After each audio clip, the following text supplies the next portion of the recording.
तो दोस्तों आज हम फिर से आपके लिए लेकर आए हैं देश दुनिया की तमाम ताजा बड़ी खबरें। सबसे पहली बड़ी खबर में आपको बताएंगे दोस्तों कि इजराइल का नामो निशान मिटा देगा ईरान। ईरान ने बना लिया परमाणु बम, अमेरिका के उड़े होश, अब इजराइल का नामो निशान मिटना तय।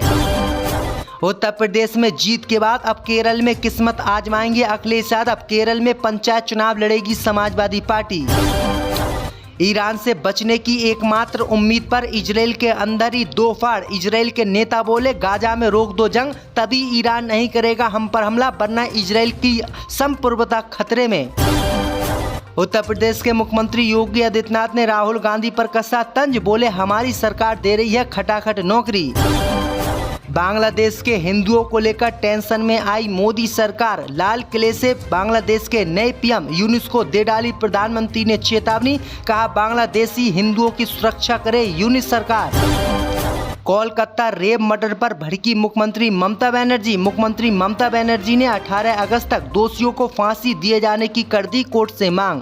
तो दोस्तों सभी खबरों को आपको एक एक कर बताने वाले हैं, वीडियो को लाइक कर चैनल को सब्सक्राइब कर दें। इसी बीच पर तो दोस्तों अगली खबर की ओर, तो दुनिया से मिटेगा इजराइल का नाम। ईरान ने परमाणु बम बनाने का किया ऐलान, अमेरिका के उड़े होश।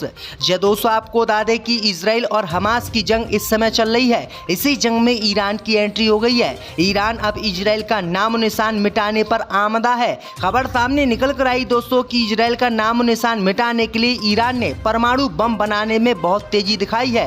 अमेरिका ने खुलासा किया है कि इजराइल पर अब तक ईरान ने इसलिए हमला नहीं किया है क्योंकि ईरान बहुत तेजी से परमाणु बम बना रहा है और उसने परमाणु बम बनाने के लिए एक कमेटी भी गठित की है। इस कमेटी के गठन होने के बाद अमेरिका की नींद उड़ गई है। अमेरिका ने कहा है कि ईरान परमाणु बम से इजराइल पर हमला करेगा और इजराइल का नामो निशान मिटा देगा। वहीं आपको बता दें कि ईरान के परमाणु बम को लेकर अब पूरी दुनिया में टेंशन है और दुनिया भर के पश्चिमी देश ईरान से मिन्नतें कर रहे हैं कि वह इजराइल पर हमला ना करे। तो ये बड़ी अपडेट आई दोस्तों कि दुनिया से इजराइल का नाम निशान अब मिटेगा। इसी बीच पर तो दोस्तों अगली खबर की ओर, तो उत्तर प्रदेश में सीटें जीतने के बाद अब अखिलेश यादव ने केरल में चुनाव लड़ने का किया ऐलान। जी दोस्तों आपको बता दें कि लोकसभा चुनाव 2024 में मिली जीत से उत्साहित समाजवादी पार्टी के मुखिया अखिलेश यादव अब पार्टी को विस्तार देने में जुटे हैं। उत्तर प्रदेश, उत्तराखंड, दिल्ली, हरियाणा, झारखंड, महाराष्ट्र और मध्य प्रदेश के बाद अब समाजवादी पार्टी के मुखिया अखिलेश यादव ने केरल में पंचायत चुनाव लड़ने का फैसला किया है। समाजवादी पार्टी के राष्ट्रीय अध्यक्ष अखिलेश यादव ने फैसला किया है कि इस बार के केरल के पंचायत चुनाव में पार्टी भाग लेगी। उन्होंने सपा के केरल प्रदेश अध्यक्ष को निर्देश दिए हैं कि इस संबंध में तैयारियां मुकम्मल कर लें। समाजवादी पार्टी जब से लोकसभा चुनाव में ज्यादा सीटें जीती है तब से वह नई नई संभावनाएं तलाशने की कोशिश में जुटी है। देखने वाली बात यह होगी कि केरल में होने वाले पंचायत चुनाव में समाजवादी पार्टी अपनी उपस्थिति किस तरह से दर्ज करवाती है। इसी बीच पर तो दोस्तों अगली खबर की ओर, तो ईरान के हमले से बचने के लिए अमेरिका के सामने गिड़गिड़ा रहा इजराइल। इजराइल की सरकार के अंदर ही पड़ी फूट। जी दोस्तों आपको बता दें कि ईरान इजराइल के बीच बढ़ते तनाव को देखते हुए अमेरिका और उसके सहयोगी गाजा में सीज फायर की कोशिश में जुट गए हैं। माना जा रहा है कि गाजा में जब युद्ध खत्म हो जाएगा तो इससे ईरान का गुस्सा कम हो जाएगा। वहीं अब खबर सामने निकल कर आई दोस्तों की गाजा पट्टी में युद्ध खत्म करने के लिए इजराइल के प्रधानमंत्री नेतन्याहू राजी हो गए हैं और वो बातचीत के लिए अमेरिका के पास बार बार कॉल कर रहे हैं। लेकिन खबर सामने निकल कर आई दोस्तों कि युद्ध विराम से पहले ही इजराइल की सरकार में ही दो फाड़ हो गए हैं। इजराइल के रक्षा मंत्री नेतन्याहू के विरोध में उतर आए हैं और विपक्ष जो था वो भी नेतन्याहू के विरोध में उतर आया है। विपक्ष भी ईरान की तरफ हो गया है और मांग कर रहा है कि ईरान के माफ कीजिएगा इजराइल के प्रधानमंत्री नेतन्याहू अपने फायदे के लिए गाजा पट्टी में जंग नहीं रोक रहे हैं। यानी अब इजराइल के हमले से बचने के लिए इजराइल दुनिया भर के देशों के सामने नाक रगड़ रहा है। इसी बीच पर तो दोस्तों अगली खबर की ओर, तो सीएम योगी ने राहुल गांधी पर बोला तंज, बोले हमारी सरकार दे रही है खटाखट नौकरी।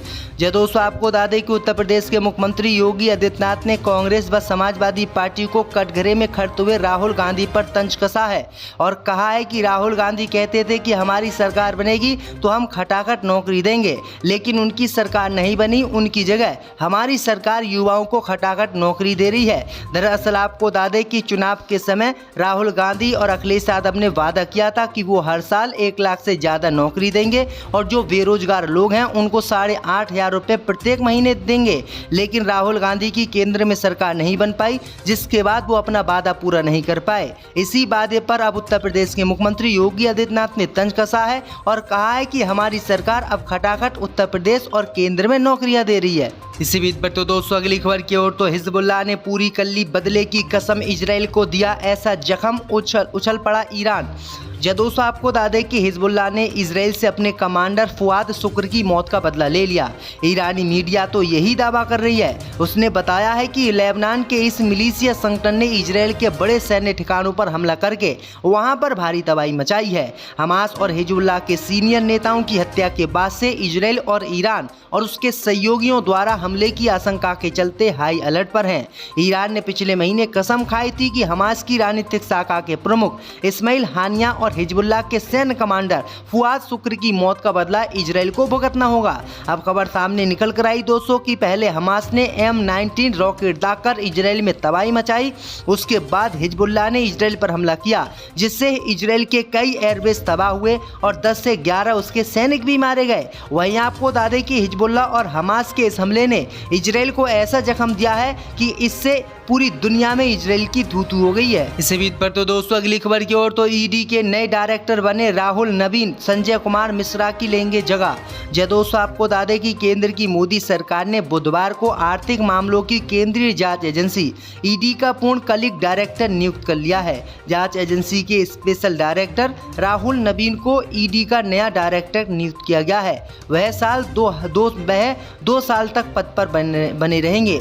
राहुल नवीन भारतीय राजस्व सेवा आयकर के 1993 बैच के अधिकारी हैं। उन्होंने पिछले साल 15 सितंबर को पिछले डायरेक्टर संजय कुमार मिश्रा का कार्यकाल पूरे होने पर जांच एजेंसी के स्पेशल डायरेक्टर का पद संभालने की बात कही थी। इसी बीच पर तो दोस्तों अगली खबर की ओर तो बांग्लादेश में तख्ता पलट को लेकर टेंशन में मोदी सरकार। लाल किले से बांग्लादेश के नए प्रधानमंत्री को मोदी ने दे दी चेतावनी। दोस्तों आपको बता दें कि प्रधानमंत्री मोदी ने 78वें स्वतंत्रता दिवस के अवसर पर दिल्ली के ऐतिहासिक लाल किले पर राष्ट्रीय ध्वज फहराया।